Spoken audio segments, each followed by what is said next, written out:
Student, how are you? Welcome to SST की पाठशाला। और आज हम लोग डिस्कस कर रहे हैं class 9th chapter 2 geography, physical feature of India. इस चैप्टर को एक मैप के थ्रू भी आपको बताया गया है, तो इस एक्सप्लेनेशन के साथ साथ मैप का जो वीडियो है वो भी डिस्क्रिप्शन में रहेगा, तो आप वहां से भी अच्छा से समझ सकते हैं। और इस चैप्टर को आपको जो हम लोग 3D इमेज के थ्रू बताते हैं, कोई भी रिक्वायर्ड अगर पिक्चर रहा या कोई भी चीज जिसको इमेज के थ्रू बताने की कोशिश की जाती है, तो हमारे एडिटर के द्वारा काफी अच्छा तरीका से उस चीज को यहाँ पे शो किया जाता है। तो आइए स्टार्ट करते हैं एक इंटरेस्टिंग वे में इस चैप्टर को। ठीक है, चैप्टर का नाम है फिजिकल फीचर ऑफ इंडिया। तो फिजिकल फीचर से पहले हम जानेंगे कि कोई भी लैंड सरफेसेस जो है वो कैसे क्रिएट हुआ, या इंडिया जो है, इंडिया स्टार्टिंग स्टेज में जिस टाइम में फॉर्म हो रहा था उस टाइम में इसके फॉर्मेशन का बेसिस क्या था, किस बेस पे ये फॉर्म हो रहा था, और इंडिया जो है जिस कॉन्टिनेंट का पार्ट है, क्या एक कॉन्टिनेंट किसी टाइम किसी और चीज का पार्ट था। तो ये सारा डिस्कशन आज के चैप्टर में हम लोग करने वाले हैं। What is the movement of plates reject in the building leading to folding, faulting and volcanic? अब यहाँ देखिए तीन टर्म दिया हुआ है, फोल्डिंग, फॉल्टिंग और वोल्केनिक। तो फोल्डिंग यहाँ पे इमेज आपको दिख रहा होगा, फॉल्टिंग और वोल्केनिक। ये फोल्डिंग क्या होता है? जब टेक्टोनिक प्लेट आपस में टकराते हैं तो जो सरफेसेस रहता है वो अपलिफ्ट हो जाता है, ऊपर उठ जाता है। और इस तरह से एक लैंड सरफेसेस कह सकते हैं जो माउंटेन का शेप धीरे धीरे ले लेता है। इसका एक एग्जांपल है आपका हिमालयन माउंटेन्स। तो जब कोलाइड्स होते हैं प्लेट, तो जो सरफेसेस रहते हैं अपलिफ्ट हो जाते हैं, ऊपर उठ जाते हैं, और इस तरह से क्या होता है, एक माउंटेन बनता है। और Himalaya is example of folding mountains. और हम फॉल्टिंग की बात करेंगे तो जब प्लेट डाइवर्ज होता है, यानी कि एक दूसरे से अपोजिट डायरेक्शन में जाता है, तो उस सेंस में फॉल्टिंग वाला जो दो प्लेट के बीच में गैप बच जाता है वही फॉल्टिंग होता है। एंड वोल्केनिक इरप्शंस, वर्ल्ड में अलग अलग तरह के वोल्केनो हैं, कोई एक्टिव है कोई पूरी तरह से डेड है। तो वोल्केनिक इरप्शंस एक कुछ मेजर आपकी फिजिकल एक्टिविटी है जिसके थ्रू डिफरेंट टाइप के लैंड सरफेसेस जो है वो फॉर्म होते हैं। और यहाँ पे कुछ इंटरेस्टिंग आपको वोल्केनो दिखाया दिया जा रहा है, जैसे माउंट फुजियामा है, माउंट किलिमंजारो है, या जो अंडमान एंड निकोबार में वोल्केनो है। तो इसके थ्रू अलग अलग लैंड सरफेसेस भी क्रिएट होते हैं। एक तरह से माउंटेन जो आगे चल करके हार्ड हो जाता है, ठीक है, उसके बाद वोल्केनिक इरप्शन के बाद जो रॉक बच जाते हैं, इग्नियस रॉक होता है। तो अलग अलग फिजिकल फीचर्स इन तीनों फिजिकल एक्टिविटीज के थ्रू होते हैं। अब यहाँ पर डिस्कस कर रहे हैं हम लोग कन्वर्जेंट बाउंड्री, डाइवर्जेंट बाउंड्री और ट्रांसफॉर्म बाउंड्री। तो ऊपर में उसी चीज को हम लोग देख लेते हैं। कन्वर्जेंट बाउंड्री मतलब जब दो प्लेट आपस में टकराते हैं और जिससे फोल्ड माउंटेन क्रिएट होता है, एक कन्वर्जेंट बाउंड्री का एग्जांपल होता है। डाइवर्जेंट बाउंड्री जब दो प्लेट एक दूसरे से दूर जाते हैं तो डाइवर्जेंट बाउंड्री का एग्जांपल होता है। और ट्रांसफॉर्म बाउंड्री का मतलब क्या होता है? जब प्लेट खिसकते हैं उसके बीच में गैप हो जाते हैं या कोई फॉल्ट हो जाता है उसके बीच में, तो वहां पर आपका ट्रांसफॉर्म बाउंड्री क्रिएट होता है। तो ऊपर के 3 point folding, faulting, volcanic activity, और नीचे वाले 3 पॉइंट क्या है? कन्वर्जेंट बाउंड्री, डाइवर्जेंट बाउंड्री और ट्रांसफॉर्म बाउंड्री। तो इस फिजिकल फीचर, फिजिकल एक्टिविटी के बाद ही डिफरेंट लैंड सरफेसेस जो है वो फॉर्म होते हैं। चाहे हम किसी भी कंट्री की बात करें, इंडिया की बात करें या वर्ल्ड की किसी भी कंट्री की बात करें, तो ये इंपॉर्टेंट फिजिकल फीचर है, इसी से क्रिएट होते हैं। ठीक है, कन्वर्जेंट प्लेट का आपको एग्जांपल दिख रहा है। इसके बाद डाइवर्जेंट प्लेट का एग्जांपल जहां पे अपोजिट जा रहा है, और इसके बाद ट्रांसफॉर्म बाउंड्री। ट्रांसफॉर्म बाउंड्री में प्लेट का थोड़ा सा क्या हो रहा है? डिस्ट्रैक्शन हो रहा है, वहां पे गैप बन जा रहा है, फॉल्ट क्रिएट हो जा रहा है। अब एक और इंपॉर्टेंट पॉइंट, जैसे इंडिया क्या है? एक पेनिसुलर कंट्री है। पेनिसुलर कंट्री का मतलब इंडिया का जो साउदर्न पार्ट है एक पेनिसुला के रूप में। पेनिसुला किसको कहते हैं? तो यहाँ पे देखिए, the land which is surrounded by 3 side of water. जैसे इंडिया को पेनिसुला क्यों कहते हैं? और जो पेनिसुलर प्लेटू पढ़ेंगे उस टाइम हम लोग देखेंगे कि एक साइड में अरेबियन सी है, यहाँ पे बे ऑफ बंगाल है, और यहाँ पे इंडियन ओशियन है। तो 3 साइड में वाटर से कवर है, इसीलिए इसको पेनिसुलर प्लेटू बोलते हैं। तो जो इंडिया का जो प्लेट्यू वाला पार्ट है, जिसको हम डेक्कन प्लेट्यू भी कहते हैं, एक गोंडवाना लैंड का पार्ट था। किसका? गोंडवाना लैंड का। अब यहाँ पे बोल रहा है कि the Gondwana land included India, Australia, south America and Antarctica. ये जो आपको एक कॉन्टिनेंट दिख रहा है, south America, Antarctica, Australia, India continent एक कंट्री है, साउथ अफ्रीका कंट्री है। तो ये सारे लैंड मासेस जो एक साथ ज्वाइंट थे, और ये ज्वाइंट होकर के एक सुपर कॉन्टिनेंट से जो बड़ा हुआ है सुपर कॉन्टिनेंट बनते थे। ठीक है, सुपर कॉन्टिनेंट जिसको पैंगिया बोला गया, देखिए यहाँ पर स्टार्टिंग स्टेज में पैंगिया, ये आपका साउदर्न पार्ट में लाइज करता था, पैंगिया कॉन्टिनेंट है। और बाद में चल करके यहाँ पे एक छोटी सी वीडियो के थ्रू दिखाया जा रहा है आपको कि पैंगिया जो है कैसे टूटा और टूट करके अलग अलग पार्ट में मूव करते गया। और उसके बाद अफ्रीका उधर फॉर्म हो गया, उधर साउथ अमेरिका फॉर्म हो गया, नीचे अंटार्कटिका हो गया, और इंडिया का जो पेनिसुलर पार्ट है वो जाकर के हिमालयन माउंटेन वाले रीजन से क्या हो, कोलाइड होकर के ज्वाइंट हो गया। ठीक है, तो एक छोटा सा वीडियो के थ्रू आपको ये फॉर्मेशन जो है वो दिखा दिया गया। ठीक है, फिजिकल फीचर ऑफ इंडिया। अब देखिए इस चैप्टर में जो मोस्ट इंपॉर्टेंट आपका पॉइंट स्टार्ट हो रहा है, physical feature of India. India के कितने फिजिकल फीचर है? तो इंडिया के फिजिकल फीचर, एक क्वेश्चन भी है 3 मार्क्स का, वो आपको याद रखना पड़ेगा। पहले उसका नेम ही याद रखना पड़ेगा कि फिजिकल फीचर में द हिमालयन माउंटेन, जिसको द नदर्न माउंटेन्स भी बोलते हैं। और इंडिया के नॉर्थ पार्ट में टोटल हिमालयन माउंटेन कवर है, इसीलिए द नदर्न माउंटेन्स या हिमालयन माउंटेन्स। और सेकंड पॉइंट की बात करते हैं तो द नदर्न प्लेन्स। नॉर्थ में क्या है, एक प्लेन्स है, प्लेन्स जो सबसे ज्यादा फर्टाइल होता है, और प्लेन्स में एग्रीकल्चर सबसे ज्यादा रहता है, और प्लेन्स में और क्या रहता है, प्लेन्स में हैबिटेशन सबसे ज्यादा रहता है, पॉपुलेशन सबसे ज्यादा रहता है। The peninsular plateau, the Indian desert, the coastal plains, the island group. अब आप देखिए, अगर हम बात करते हैं द हिमालयन माउंटेन्स को, तो what is the other name of Himalayan mountains? The other name of Himalayan mountain is the northern mountains, क्योंकि इंडिया के नॉर्थ पार्ट में जम्मू कश्मीर से लेकर के, इमेज आपको दिख रहा होगा, जम्मू कश्मीर से लेकर के कहां तक, अरुणाचल प्रदेश तक हिमालयन माउंटेन स्प्रेड है। ठीक है, अब इस टॉपिक पे आते हैं, the Himalayan mountain extended from Indus to Brahmaputra. यहां देख लीजिए, हिमालयन माउंटेन की अगर बात करेंगे तो किन 2 रिवर के बीच में स्प्रेड है? तो इंडस रिवर जो हिमालय के वेस्टर्न साइड में कवर करती है, और ब्रह्मपुत्र रिवर जो हिमालय के ईस्टर्न साइड में कवर करती है। तो ब्रह्मपुत्र और इंडस के बीच में हिमालय माउंटेन क्या है, एक्सपेंडेड है। की टोटल लेंथ, अगर हम टोटल लेंथ की बात करेंगे तो what is the total length of Jammu Kashmir to Arunachal Pradesh? इसका टोटल लेंथ कितना हो गया? 2400 किलोमीटर। और बोला कि width, what is the total width of Himalayan mountains? तो देखिए यहाँ पे एक इमेज आपको दिख रहा होगा। तो विड्थ की बात करेंगे तो ये जम्मू कश्मीर वाला जो पार्ट है, जम्मू कश्मीर में क्या है, ज्यादा विड्थ है, यानी कि 400 किलोमीटर जो है वो कहां पर है, किस रीजन में, जम्मू कश्मीर में। ठीक है, और यहाँ अरुणाचल प्रदेश वाला जो रीजन यहाँ पे नैरो है, तो इस रीजन में क्या है, कम विड्थ है, यानी कि 150 किलोमीटर है। ठीक है, तो ये हिमालयन माउंटेन का क्या है, टोटल लेंथ है, और एक टोटल क्या है, डेप्थ, एक टोटल विड्थ है।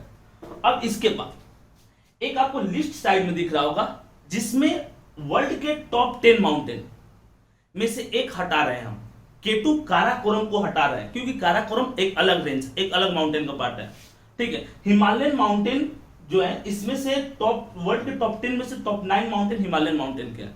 तो ये देखिए एनसीईआरटी में वो लिस्ट भी दिया हुआ है, यहाँ पर आपको लिस्ट भी दिखा दिया जा रहा है, ये लिस्ट रहा आपका, तो आप यहाँ से नोट डाउन भी कर सकते हैं कि कौन सा माउंटेन वर्ल्ड का कितना ज्यादा उसका हाइट है। जैसे वर्ल्ड का हाईएस्ट माउंटेन की बात करेंगे तो mount Everest is the world highest mountain. Mount Everest क्या है, वर्ल्ड का हाईएस्ट माउंटेन है, तो वो फर्स्ट पोजीशन पे है। सेकंड पे काराकोरम है, उसके बाद जो भी टॉप 10 तक है लाइज करता है वो हिमालयन माउंटेन का पार्ट है।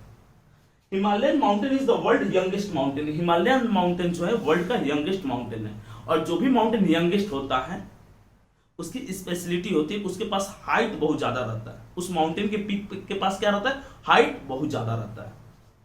इसीलिए हिमालयन माउंटेन के पास वर्ल्ड के टॉप मोस्ट जो हाईएस्ट पीक है वो अवेलेबल है। अब यहाँ देखिए, अगर हम इसके रेंजेस की बात करेंगे, हिमालयन माउंटेन की रेंजेस की बात करेंगे, तो हिमालयन माउंटेन के 3 रेंजेस है। वो 3 रेंजेस कौन कौन से? 3 रेंजेस में हम बात करेंगे। फर्स्ट रेंज जो है हिमाद्री, फर्स्ट रेंज क्या है, Himadri, him plus ADRI, Sanskrit का वर्ड है आद्री, तो हिम मतलब स्नो और आद्री मतलब कवर्ड। हिमालयन माउंटेन का जो अपर मोस्ट पार्ट होता है या जो नदर्न पार्ट होता है ये हिमाद्री होता है, जैसा कि आपको फिगर में दिख रहा होगा। इस रीजन में फुल्ली स्नो कवर्ड रहता है, हर जगह क्या रहता है, बर्फ छाया रहता है। इसका टेम्परेचर माइनस में रहता है, जैसे हम बात करते हैं कारगिल की या द्रास रीजन की, तो -40 डिग्री -50 डिग्री सेल्सियस। कारगिल और द्रास रीजन जो पिक्चर में दिख रहा है यहाँ पे कितना होता है टेम्परेचर, -40 डिग्री और -50 डिग्री। ए किसका पार्ट है? तो sir A the Himalayan mountains के जो हिमाद्री रीजन है, जिसको हम ग्रेटर हिमालय बोलते हैं, उसका पार्ट है। टेम्परेचर काफी कम, स्नो कवर्ड रहता है। और जो हिमाद्री का लोअर पार्ट जो आपको दिख रहा है, इस लोअर पार्ट से में क्या होता है, ग्लेशियर होता है, और ग्लेशियर मेल्ट होकर के प्रीनेनियल रिवर को वाटर प्रोवाइड करता है होल ईयर। एग्जाम्पल के लिए जैसे गंगा रिवर ऑरिजिनेट हो रहे हैं उत्तराखंड से, या मानसरोवर लेक से जो ऑरिजिनेट हो रहे हैं, कौन सी रिवर? तो इंडस जो ऊपर की तरफ चली जा रही है, और ब्रह्मपुत्र जो इधर में मूव कर रही है। ठीक है, तो इन नदियों की बात करें, इन रिवर की बात करें, तो इनको वाटर कहां से मिलता है? ये प्रीनेनियल रिवर है, कैसे हो पाते हैं? होल ईयर इनके पास वाटर कैसे रहता है? तो हिमाद्री रेंजेस का जो लोअर पार्ट होता है, जिसके पास ग्लेशियर रहते हैं, वो मेल्ट होते हैं और मेल्ट होकर के इसको वाटर प्रोवाइड करते हैं। अब इसके बाद हम बात करते हैं हिमाचल की। इससे पहले हिमाद्री की अगर एवरेज हाइट की बात करें तो 6000 मीटर है एवरेज हाइट, जबकि वर्ल्ड के हाईएस्ट माउंटेन जो, अगर हिमालयन रीजन को छोड़ देते हैं, तो उनके पास इतने हाईएस्ट माउंटेन भी नहीं होते हैं, और इसकी एवरेज हाइट है कितनी? 6000 मीटर। अब बात हम करते हैं हिमाचल की, जिसको लेसर हिमालय भी बोला जाता है, मिडिल हिमालय भी हम इसको कहते हैं। हिमाचल, हिम प्लस आंचल, यहाँ पे भी हिम में बर्फ छाया रहता है, बट हिमाद्री के कंपेयर में कम। टेम्परेचर हिमाद्री कंपेयर में ज्यादा रहता है। और अगर ये आपको हिमाचल रीजन दिख रहा हो, तो हिमाचल रीजन के अपर पार्ट में बर्फ है, लोअर पार्ट में धीरे धीरे क्या होता है, लैंड सर्फेसेस स्टार्ट हो जाते हैं। यहाँ पे ऑर्चिड्स, अलग अलग जो आपके फ्रूट्स होते हैं, जैसे एप्पल हो गया, ग्रेप्स हो गया, तो ऐसे फ्रूट्स या जो कोनिकल शेप के ट्री होते हैं, ये देखने को मिलते हैं जो हिमाचल पार्ट है, हिमाचल के लोअर रेंजेस में। क्लियर? हिमाचल रेंजेस में कुछ फेमस आपके हिल स्टेशंस है, एग्जाम्पल के लिए कुल्लू, मनाली, डलहौजी, नैनीताल, इन सबको ले सकते हैं। अब बात हम करते हैं शिवालिक की। Shivalik is known as outer Himalaya, इसको द साउदर्न हिमालय भी बोलते हैं।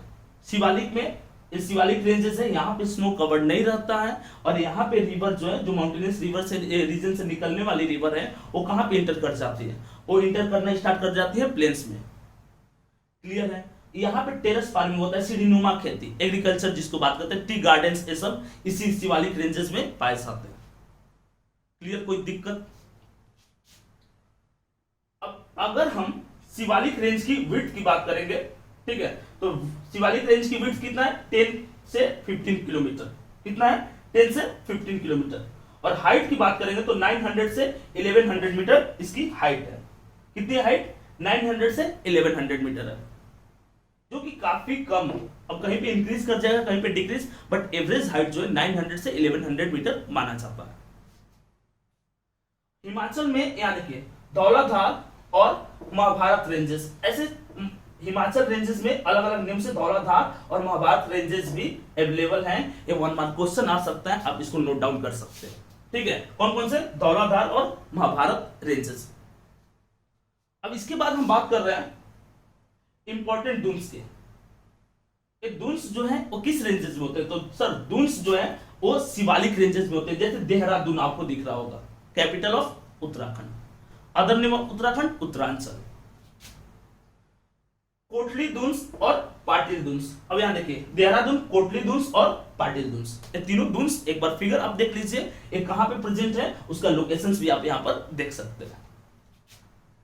अब इसके बाद हिमालयन माउंटेन जो है, इसके बारे में कवर कर दिया गया है। एक और चीज हम जान लेते हैं, जैसे कि हम फोकस किए हुए थे कि ब्रह्मपुत्र से लेके, जब फोकस किए होते इंडस से लेकर के ब्रह्मपुत्र तक एक्सटेंड है, यानी जम्मू कश्मीर से अरुणाचल प्रदेश तक एक्सटेंड है, तो इसके बीच में भी हिमालयन माउंटेन को डिवाइड किया गया। जैसे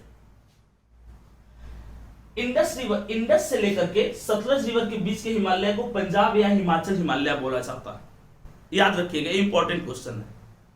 सतलज से लेकर के यहाँ पे देखिए काली रिवर है, उत्तराखंड में लाइज करते हैं, तो सतलज से काली के बीच का जो हिमालय है, उत्तराखंड का एक रीजन है कुमाऊं, तो कुमाऊं हिमालय इसको बोला जाता है। ठीक है, अब यहाँ देखिए काली रिवर जो बॉर्डर पे है नेपाल और उत्तराखंड के, तो काली से लेकर के इस रीजन में, यानी कि नेपाल का जो आउटर पार्ट है, जहां पे सिक्किम स्टार्ट हो जाता है, तीस्ता रिवर फ्लो करते हैं, तो काली और तीस्ता के बीच के जो हिमालय है, इसको नेपाल हिमालय बोला जाता है। अब यहाँ पे तीस्ता है, तीस्ता से लेकर के Dihang, Dihang is the tributaries of river Brahmaputra, तो तीस्ता से लेकर के दिहांग तक की हिमालय को असम हिमालय बोला जाता है। क्लियर। और एक बात, जब हिमालय यहाँ पे खत्म होता है तो यहाँ पे पूर्वांचल रेंजेस स्टार्ट हो जाते हैं, जहां पे हिल्स आपको देखने को मिलता है। Mizo hills, Manipur hills, Meghalaya hills अलग अलग रीजन में, नागा हिल्स, पटकाई हिल्स। तो यहाँ देखिए, ये नागा हिल्स है, पटकाई हिल्स है, मिजो हिल्स है और मणिपुरी हिल्स है। ये अलग अलग हिल्स है। हिल होते क्या है आपको बताया गया अलग अलग वीडियो में कि हिल्स जो होते हैं सर, माउंटेन का वो पार्ट जो अपर पार्ट जो होते हैं सेमी सर्कुलर शेप के हो जाते हैं, उसको हम हिल कहते हैं। ठीक है। अब हम बात करते हैं नदर्न प्लेन्स की। ये नदर्न प्लेन्स जो है वो क्या है सर? नदर्न प्लेन्स सबसे फर्टाइल होता है, यहाँ पे एलुवियल सॉइल पाई जाती है और इसको हिमालय से निकलने वाली प्रीनेनियल रिवर क्रिएट करती है। नदर्न प्लेन्स में आने वाले स्टेट है आपके पंजाब, हरियाणा, बिहार, यूपी, वेस्ट बंगाल, असम। अब हम इसकी टोटल लेंथ की बात करेंगे तो 2400 किलोमीटर इसका टोटल लेंथ है, और अगर हम इसकी टोटल विड्थ की बात करेंगे तो 240 से 320 किलोमीटर इसका टोटल विड्थ है, इसकी टोटल चौड़ाई है। अब यहां देखिए, अब एक इंपॉर्टेंट क्वेश्चन जो आता ही है बार बार कि वर्ल्ड का सबसे बड़ा रिवर राइन आइलैंड क्या कौन है? तो रिवर राइन आइलैंड की अगर बात करते हैं तो रिवर राइन मतलब रिवर के बीच में सिचुएटेड आइलैंड। जैसे बहुत बड़ी सी रिवर है और बीच में क्या है, लैंड वाला पार्ट है, तो उसको हम आइलैंड बोलेंगे, the land which is surrounded by all side of water. तो यहाँ देखिए, ब्रह्मपुत्रा रिवर में सिचुएटेड माजुली आइलैंड जो है, जो असम में सिचुएट है, ये दुनिया का सबसे बड़ा रिवर राइन आइलैंड है। अब इस रीजन में क्या होता है, अब एक और चीज हम बात करते हैं, अगर हम बात स्वैम्पी और बरकी marshy region is known as Terai. एक पॉइंट जो है एक क्या है, एक वो रीजन है जहां पे जो माउंटेनियस पार्ट है वो खत्म होता है और प्लेन्स स्टार्ट होता है, तो वहां पे स्वैम्पी और मर्सी रीजन होता है, थोड़ा सा पानी वाला पार्ट होता है, और वहां पे लॉन्ग ग्रासेस होते हैं जिसको टेराई रीजन बोलते हैं। टेराई एक ग्रास भी है। क्लियर है? तो इस तरह से इस चैप्टर का जो फर्स्ट पार्ट है इसको हम लोग कवर किए, इसको 2 पार्ट में कवर करेंगे, और एक पार्ट आपका ऑलरेडी मैप का है, तो टोटल 3 पार्ट्स हो गए इसके रिगार्डिंग। अगर आपको कोई भी डाउट है तो आप कमेंट करके पूछ सकते हैं। और सबसे इंपॉर्टेंट पॉइंट कि आपको अगर आपका अपना प्रिपरेशन बेहतरीन करना है थोड़ा सा धमाकेदार तरीके से, तो आप टेलीग्राम ग्रुप को ज्वाइन कीजिए, आप अपने डाउट को हमारे सामने रखिए, हम लोग कोशिश करेंगे कि आपका डाउट टोटली सॉल्व किया जाए। और सबसे इंपॉर्टेंट पॉइंट कि वीडियो के साथ इसका पीडीएफ भी प्रोवाइड किया जाता है, और पीडीएफ काफी रिसर्च करके और इंपॉर्टेंट पॉइंट आपको दिया जाता है। पीडीएफ में भी अगर कोई डाउट रहे तो आप बेझिझक पूछ सकते हैं, क्वेश्चन लिख करके या मार्क करके आप भेज दीजिए टेलीग्राम ग्रुप पे। और सबसे इंपॉर्टेंट और मतलब एक्साइटिंग चीज क्या है कि हम लोग साइंस से रिलेटेड, साइंस, मैथ, इंग्लिश और हिंदी से जो अदर सब्जेक्ट है एसएसटी के अलावा, इसके लिए इग्नाइट वर्ड्स एक चैनल स्टार्ट किया हम लोग, और उसमें वो चारों सब्जेक्ट कवर किया जाएगा। और आपको पता है कि हम लोग अपने ऐप में उसके रिगार्डिंग, उस सब्जेक्ट के रिगार्डिंग नोट्स भी प्रोवाइड करते हैं। तो आप हमारे साथ जुड़िए, ऐप को डाउनलोड कीजिए और अपने प्रिपरेशन को और भी ज्यादा बेहतरीन बनाइए। या इसके अलावा और कुछ एक्स्ट्रा नॉलेज की रिक्वायरमेंट है, जो दुनिया में क्या चल रहा है या कौन सा चीज इंपॉर्टेंट है, इसके लिए हम लोग डिफरेंट सोशल नेटवर्किंग साइट पे, जैसे ट्विटर हो गया, इंस्टाग्राम हो गया, फेसबुक हो गया, तो वहां पर हम लोग अलग अलग तरह के इंफॉर्मेशन देते हैं, तो आप वहां पर भी हमारे साथ जुड़ सकते हैं। चलिए मिलते हैं नेक्स्ट वीडियो के साथ।